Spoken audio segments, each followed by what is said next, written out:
आज मैं आपको एक ऐसा ट्रिक बताऊंगी जिससे कि वर्डों का उच्चारण स्थान आपको हमेशा के लिए याद हो जाएगा। सबसे ज़्यादा परेशानी बच्चों को इसमें होती है कि उन्हें याद नहीं हो पाता है कि कौन सा वर्ड किस स्थान पे है, उनका उच्चारण स्थान क्या है। और तो आज हम जानेंगे वर्डों का उच्चारण स्थान एक छोटे से ट्रिक से। तो सबसे पहले हम देख लेते हैं कि कौन कौन सा उच्चारण स्थान होता है जिसमें कि हम वर्डों को रखेंगे। तो सबसे पहला है कंठ। सबसे पहला कौन सा है? कंठ। दूसरा है तालव्य, यानी कि जिसका उच्चारण तालु से होता है तो उसको हम कहते हैं तालव्य। तीसरा है मूर्धन्य, तो जिस वर्ड का उच्चारण मूर्धा से होगा तो उसे हम कहेंगे मूर्धन्य। चौथा है दंत्य और पांचवा है ओष्ठ। ओष्ठ यानी जिस वर्ड का उच्चारण ओठ से होगा तो उसे कहते हैं ओष्ठ, उसको हम ओष्ठ की श्रेणी में रखते हैं। इसके बाद होगा हमारा कंठ तालव्य। कंठ तालव्य, फिर कंठ ओष्ठ,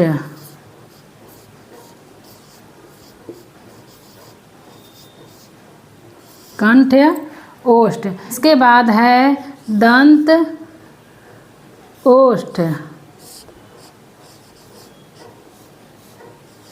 तो ये है हमारे वर्गों का उच्चारण स्थान। और सबसे लास्ट में हम लिखेंगे अनुनासिक। अनुनासिक, तो ये है हमारा वर्डों का उच्चारण स्थान। अब इसके अंतर्गत कौन कौन से वर्ड आते हैं हमें ये देखना है, क्योंकि कोई भी एग्ज़ाम हो उसमें 2-4 नंबर के प्रश्न ज़रूर आते हैं। इस टॉपिक से कोई भी वर्ड दे देगा, कोई भी अक्षर दे देगा और पूछ देगा कि इसका उच्चारण स्थान क्या है। तो चलिए देख लेते हैं कि कंठ में कौन कौन से वर्ड आएंगे, तालव्य में कौन कौन से वर्ड आएंगे, मूर्धन्य में कौन कौन से वर्ड आएंगे, दंत में कौन कौन से वर्ड आएंगे। लेकिन उससे पहले मैं आपको बताऊंगी इसका ट्रिक। तो सबसे पहले हम इसका ट्रिक जान लेते हैं कि वो क्या ट्रिक है जिससे कि हमें आसानी से याद हो जाएगा कि कौन कौन सा वर्ड किस उच्चारण स्थान पे आएगा। तो देखिए, पहला है आहक। आहक। दूसरा है यस इज। Yes is. तीसरा है रट ऋषि। ये हमारे ट्रिक हैं। दंत का होगा त स ली, तसली। ओष्ठ का है पऊ। तो पहले हम ये देख लेते हैं, ये जो हमारे 5 शब्द है यही है वो ट्रिक जिससे कि हम पूरा वर्डों का उच्चारण स्थान याद कर लेंगे। तो चलिए देखते हैं ये कैसे काम करेगा। तो आप देखिए कि ये जो ट्रिक है इससे हम कैसे याद करेंगे। अगर हमने इसको याद कर लिया आहक, हमें क्या याद करना है? केवल इसका ट्रिक। कंठ के लिए आहक, तालव्य के लिए यशिष, मूर्धन्य के लिए रट ऋषि, दंत के लिए तसली, ओष्ठ के लिए पऊ। आप केवल इतना ही याद करिए, इसी से हमारा पूरा वर्डों का उच्चारण स्थान क्लियर हो जाएगा। तो चलिए देखिए कि कैसे ये ट्रिक काम करेगा। तो देखिए आहक, इसमें कौन कौन सा वर्ड आएगा? तो देखिए हम लिखेंगे अ से अ और आ से हो गया। ह से आएगा ह, और क का मतलब है पूरा क वर्ग, यानी क ख ग घ और अंग। और इस पे हमने लगाया अ की मात्रा, तो यानी यहाँ हो जाएगा अ।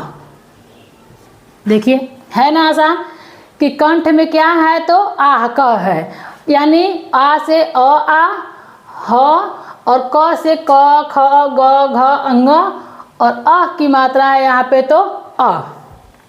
इसी तरह से मैंने भी इसको याद किया है, तो आप लोग भी मेरे साथ ऐसे ही पढ़िए और इसको याद करिए। देखिए दूसरा है तालव्य, य स ई च, तो इसका हो जाएगा य और स। पहले तो ये हो गया ई, यानी छोटी ई और बड़ी ई दोनों। फिर च पूरा वर्ग, च छ ज झ और य। देखिए है ना आसान ये, य स ई च, य स ई से छोटी ई बड़ी ई और च का पूरा वर्ग, यस इच। ठीक है, ये किस में आएंगे तो तालव्य में। मूर्धन्य में देखिए रट ऋषि यानी र, और ये जो है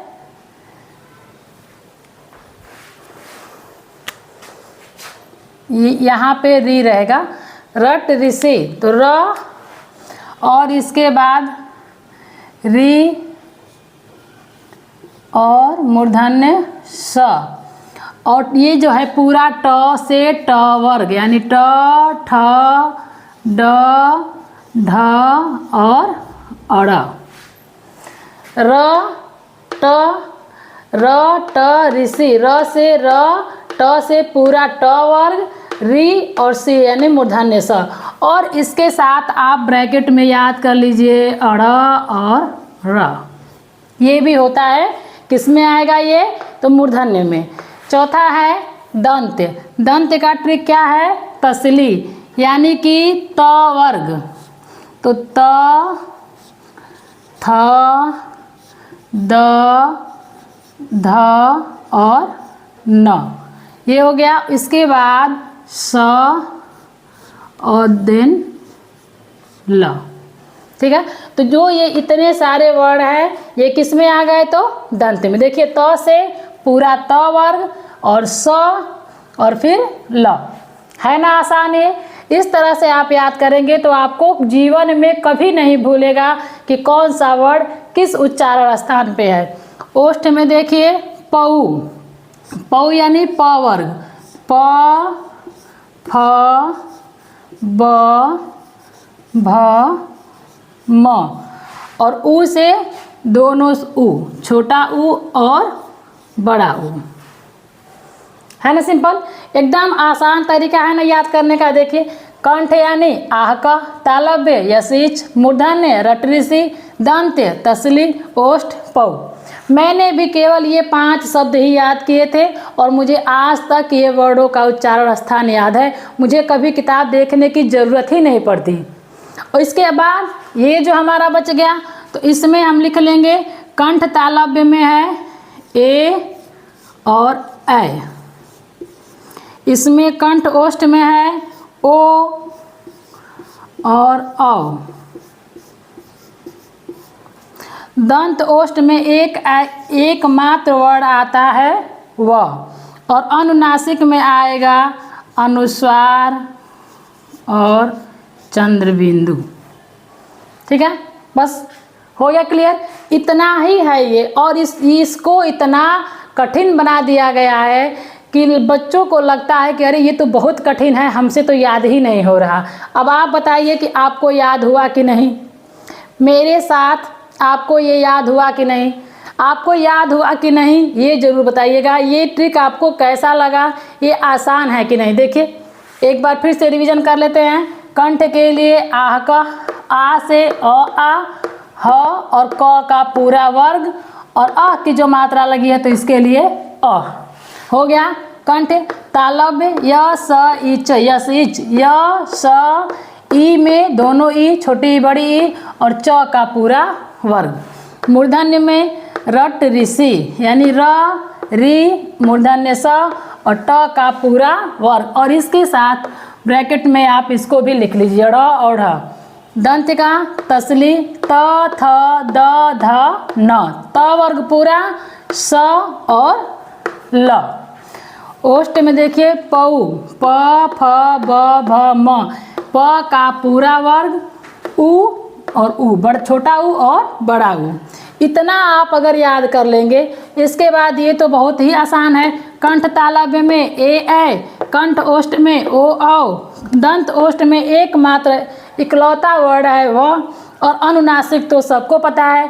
इसके अलावा नासिक में इन 5 वर्णों को भी रखा जाता है। कौन कौन सा है यहाँ बता दे रहे हैं। नासिक में वर्ग का प्रत्येक वर्ग का अंतिम अक्षर यानी अंग, इय, अड़ और इसके बाद न और म, तो इन 5 को नासिक में भी रखा जाता है। इनको नासिक भी, इनका उच्चारण कहाँ से होता है तो नाक से, तो इनको नासिक में भी रखा जाता है। तो मुझे उम्मीद है कि आपको ये टॉपिक पूरा समझ में आ गया होगा।